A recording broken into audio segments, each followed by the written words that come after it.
आज हम पढ़ने वाले हैं फ्रांसीसी क्रांति के बारे में। जो फ्रांस एक देश है, उस देश में किस प्रकार से क्रांति आई। तो यहां पर आप देख सकते हो 14 जुलाई 1789 की सुबह, 14 जुलाई का दिन था और 1789 मतलब बहुत साल पहले की बात है। सुबह पेरिस, जो पेरिस है ना, पेरिस है ना, पेरिस नगर में आतंक का माहौल था।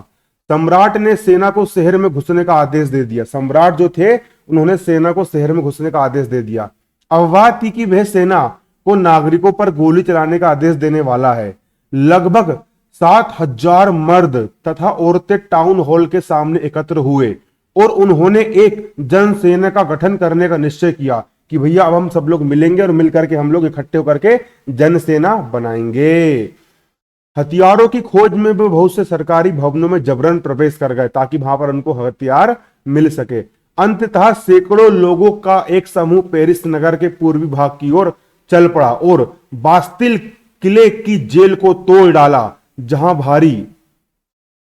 भारी मात्रा में गोला बारूद था। जहां पर क्या था, बहुत भारी मात्रा में गोला बारूद मिलने की संभावना थी।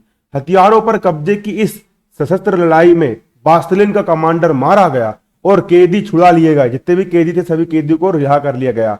यद्यपि उनकी संख्या केवल 7 थी, सम्राट की निरंकुश शक्तियों का प्रतीक होने के कारण बास्तिल किला लोगों की घृणा का केंद्र था। जो सम्राट था, सम्राट बहुत ही अत्याचार करता था। वहां का जो राजा था वो बहुत अत्याचार करता था। इस कारण वहां का जो किला था सभी लोग उससे नफरत करते थे। इसलिए किले को ढहा दिया गया और उसके अवशेष बाजार में उन लोगों को बेच दिए गए जो इस ध्वंस को बतौर स्मृति चिन्ह संजोना चाहते थे। इस घटना के बाद कई दिनों तक पेरिस तथा देश के देहाती क्षेत्रों में कई और संघर्ष हुए। अधिकांश जनता पाव रोटी की महंगी कीमतों का विरोध कर रही थी। जो पाव रोटी होती है, जो वहां फ्रांस में खाई जाती थी, वहां की जो महंगी कीमत थी उसका विरोध कर रही थी। बाद में इस दौर का सिंहावलोकन करते हुए इतिहासकारों ने इसे एक लंबे घटनाक्रम की ऐसी शुरुआत कड़ियों के रूप में देखा जिनकी परिणति फ्रांस के सम्राट को फांसी दी जाने में हुई। तो फ्रांस का जो सम्राट था उसको फांसी दी गई। हालांकि उस समय अधिकांश लोगों को ऐसे नतीजे की उम्मीद नहीं थी। ऐसा क्यों हुआ? क्यों फ्रांस के राजा को फांसी दे दी गई? मतलब कि जनता ने मिलकर के राजा को ही मार डाला। ऐसा क्यों हुआ फ्रांस में और कैसे हुआ, है ना? आज की इस वीडियो में हम इस चीज को जानने वाले हैं। ये देख सकते हो आप लोग, फ्रांस का किला है। इस फ्रांस के किले को ढा दिया गया। ये पूरी की पूरी जनता लोग यहाँ पर मिल गई है और गोला बारूद यहाँ पर इन्होंने फ्रांस पे चलाया और वहां के राजा को मार डाला। अब क्या कारण था, उस कारण को यहाँ पर हम देखेंगे। बास्तिलिन ध्वंस के बाद चित्रकारों ने कई चित्र बनाए कि किस तरीके से मतलब पूरे पूरे लोगों ने मिलकर के राजा को मार दिया। अब देखिए 18वीं 18वीं सदी के उत्तरार्ध में फ्रांसीसी साम्राज्य सन 1774 की बात है। बूर्बो राजवंश का लुई सोलभा ये एक और 10वें से 16 फ्रांस की राजगद्दी पर बैठा। सबसे पहले कौन? बूर्बो एक राजवंश था, जो राजा का बेटा राजा बनता था। उसी प्रकार बूर्बो राजवंश एक प्रकार का राजवंश था। जैसे भारत देश में मगध राजवंश था, उसी प्रकार बूर्बो राजवंश में लुई सोलभा एक राजा था जो फ्रांस की राजगद्दी पर बैठा। उस समय उसकी उम्र केवल 20 साल थी। मतलब 20 साल का लड़का बैठ गया जिसको कुछ अकल नहीं होती है। और उसका विवाह ऑस्ट्रिया की राजकुमारी मेरी एंतो से हुआ। किससे हुआ? एंतो से हुआ। जो लुई सोलभा का विवाह किससे हुआ? एंतो से हुआ। राज्यारोहण के समय उसने राजकोष खाली पाया। उसने देखा कि भैया राजकोष में 1 रुपए नहीं है। लंबे समय तक चले युद्धों के कारण फ्रांस के वित्तीय संसाधन नष्ट हो चुके थे। वर्साय के विशाल महल और राज दरबार की शान शौकत बनाए रखने की फिजूल खर्ची का बोझ अलग से था, है ना? अलग से मतलब कि उसके ऊपर बोझ लग गया कि यार इसने मतलब इतना खर्च किया। लुई सोलभा के शासन काल में फ्रांस ने अमेरिका के 13 उपनिवेशों को साझा शत्रु ब्रिटेन से आजाद कराने में सहायता दी थी। मतलब अमेरिका के 13 जो उपनिवेश थे, है ना, उसको भैया ब्रिटेन फ्रांस का दुश्मन था, हाँ ना? तो लड़ाई झगड़े में इनने पूरा पैसा खर्च कर दिया। इस युद्ध के चलते फ्रांस पर 10 अरब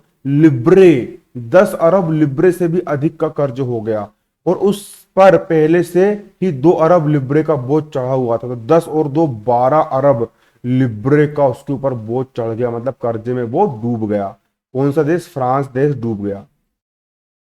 सरकार ने कर्जदाता अब 10% ब्याज की मांग करने लगे थे कि भैया हमने जिसने सरकार को कर्ज दिए है वो 10% का ब्याज मांग रहे थे। फलस्वरूप फ्रांसीसी सरकार अपने बजट का बहुत बड़ा हिस्सा दिनों दिन बढ़ते जा रहे कर्ज को चुकाने पर मजबूर थी।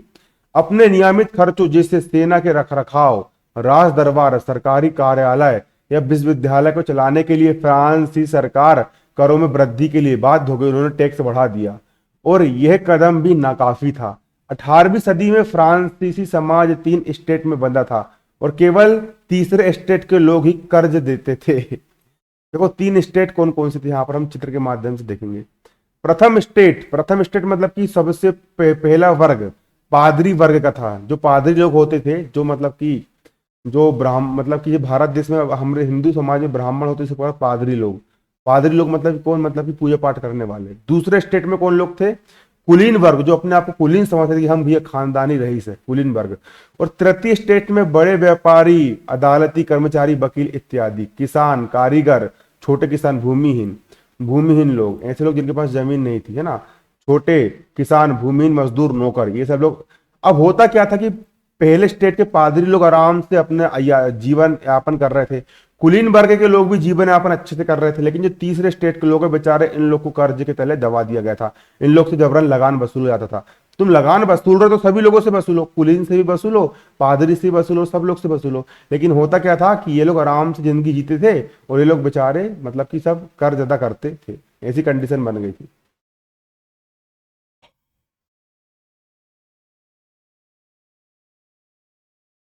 अब ये 3 वर्ग बने थे ना, वर्गों में विभाजित फ्रांसीसी समाज मध्यकालीन सामंती व्यवस्था का अंग था। प्राचीन राजतंत्र पद का प्रयोग सामान्यतः सन 1789 के पहले फ्रांसीसी समाज एवं संस्थाओं के लिए होता था। फ्रांसीसी समाज की वर्ग व्यवस्था को दर्शाता है। फ्रांसीसी समाज में एक प्रकार के वर्ग थे। पूरी आबादी में लगभग 90% लोग किसान थे, 90% लोग किसान थे। वो किसान लोग बेचारे जबरन उनसे कर्ज वसूलते थे। लेकिन जमीन के मालिक किसानों की संख्या बहुत कम थी। मतलब किसान तो 90% लोग खेती बाड़ी करते थे, लेकिन खुद की जमीन पे नहीं करते थे, दूसरों की जमीन पे करते थे, है ना। लगभग 60% जमीन कुलीनों, चर्च और तीसरे स्टेट के अमीरों का अधिकार था। मतलब पूरी की पूरी जमीन मतलब 100% में से 60% जमीन पर किसका अधिकार था? जो कुलीन लोग थे, जो चर्च था, पादरी लोग, और जो अमीर लोग थे, उनका अधिकार था। प्रथम 2 स्टेट कुलीन वर्ग और पादरी वर्ग के लोगों को कुछ विशेष अधिकार जन्म से ही प्राप्त थे।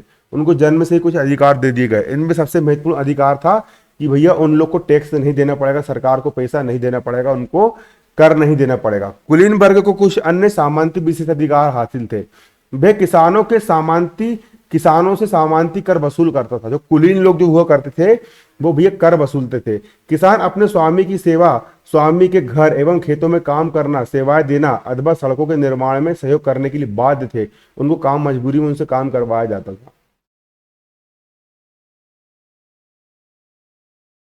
चर्च भी किसानों से करों का एक हिस्सा एक धार्मिक कर होता चर्च, जैसे कि मंदिर में चंदा वसूलते उसी प्रकार वहां पर वो तो अपन इच्छा से देते, लेकिन वो जबरन वसूलते थे, है ना। ऊपर से तीसरे स्टेट के तमाम लोगों को सरकार को कर चुकाना होता था। इन करों में टाइल और अप्रत्यक्ष कर शामिल थे। कर किसको बोलते? कर उसको बोलते हैं, सरकार जो होती है एक प्रकार से हमसे टैक्स वसूलती है। हम जिस देश में रह रहे हैं हम लोग भी टैक्स देते हैं, है ना। आप लोग के पापा लगा गवर्नमेंट कर्मचारी, तो उन लोग की पेमेंट से भी पैसा कटता है ना।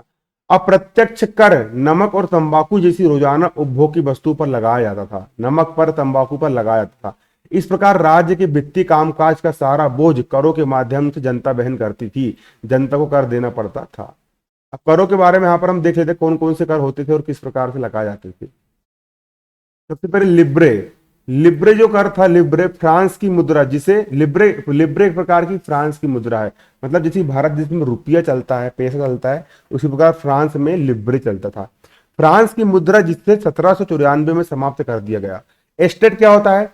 क्रांति पूर्व फ्रांसीसी समाज में सत्ता और सामाजिक हैसियत को अभिव्यक्त करने वाली श्रेणी, उसको हम स्टेटस बोलते हैं कि हमारा स्टेट है ना। पादरी वर्ग चर्च के विशेष कार्य करने वाले व्यक्तियों को समूह, जो लोग चर्च पे काम करते हैं, पूजा पाठ, उनको बोलते हैं ना। टाइड। अब टाइड क्या होता है? टाइड क्या होता है? टाइड क्या होता है? चर्च द्वारा वसूल किए जाने वाला कर। यह कर कृषि उपज के 10वें हिस्से के बराबर होता था। मतलब कि अगर अगर किसी किसान ने 100 बोरा, अगर किसी किसान ने 10 बोरा अगर गेहूं उगाया, तो 10 बोरे में से 1 बोरा गेहूं मतलब कि चर्च को देना पड़ेगा। मान चलो आप किसान अपनी मेहनत करके मतलब कि यार 100 बोरा गेहूं उगाया है, तो 100 बोरा गेहूं में से आपको 10 बोरा गेहूं चर्च को देना पड़ेगा। मतलब जबरन ये लगाया जाता था। और टाइल टाइल राज्य को डायरेक्ट देने वाला कर, और एक तो मतलब चर्च वाले भी लूट के ले जा रहे हैं किसानों से उनकी मेहनत, और ऊपर से भैया जो राजा महाराजा लोग थे वो लोग भी लूट करके ले आ रहा है। ऐसी कंडीशन बन गई थी फ्रांस में। ये देखिए ये कंडीशन है। ये राजा अपने आप को तोपची समझते थे, और बेचारे किसान इनको ला करके मुर्गी अंडे सब कुछ लिया करके उनको देते थे। बताया चित्रकार ने कुलीन व्यक्ति को मकड़े और किसान को मक्खी के रूप में चित्रित क्यों किया है। मतलब कि ये उसको मकड़े के रूप में दर्शाया, मकड़ा, और उसको मक्खी के रूप में दर्शाया। जैसे मकड़ा एक प्रकार से मक्खी को खाती है, उसी प्रकार राजा लोग जो थे, मतलब कुलीन लोग जो थे, वो मतलब किसानों को खा रहे थे। अब जो गरीब किसान बेचारा गरीब अनाज फल पैसा सलाद सब कुछ लाता है, और मोटू जमींदार सब कुछ स्वीकार करने को तैयार बैठा है कि सब कुछ मुझे ला करके देख ले, भे पर भे उसको एक नजर देखता तक नहीं, और ला करके मतलब ये पूरा उसको देते जाता। ऐसी कंडीशन आ गई थी। कुलीन व्यक्ति मकड़ा है और किसान मक्खी, शैतान को जितना दो उतना कम, उसका भैया लालच बढ़ता ही जाता है। ऐसी कंडीशन हो गई थी यहाँ पर। अब जीने का संघर्ष, अब जीने का किस प्रकार यहाँ पर संघर्ष हुआ देखिए। 1.1 जीने का संघर्ष। फ्रांस की जनसंख्या, वीडियो बन रहा है ना, जल्दी बन।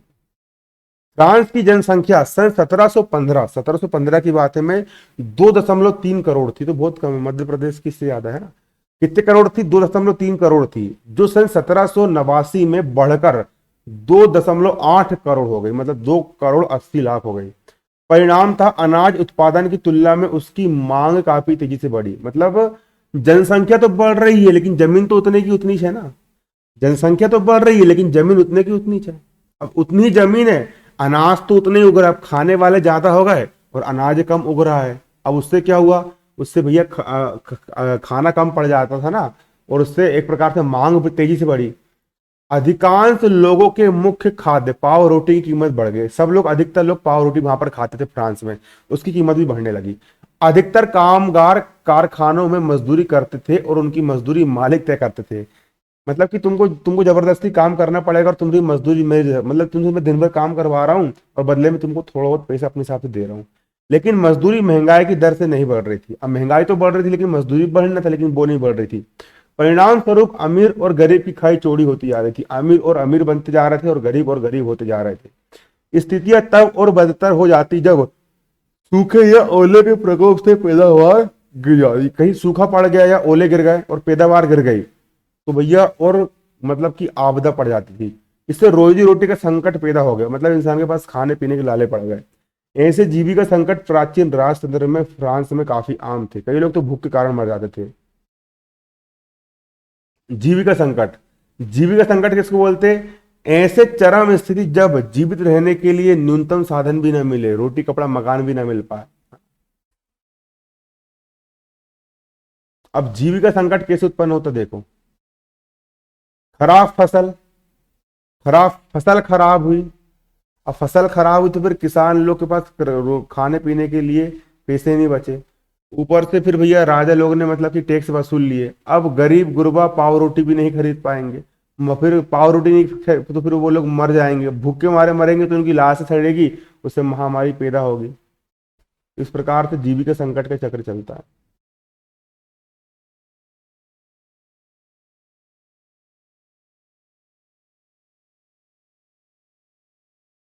तो बच्चों आप लोग को ये वीडियो कैसा लगा? ये इसका पहला पार्ट है। अब दूसरे पार्ट में हम इसके आगे का हम पढ़ेंगे 1.3 से।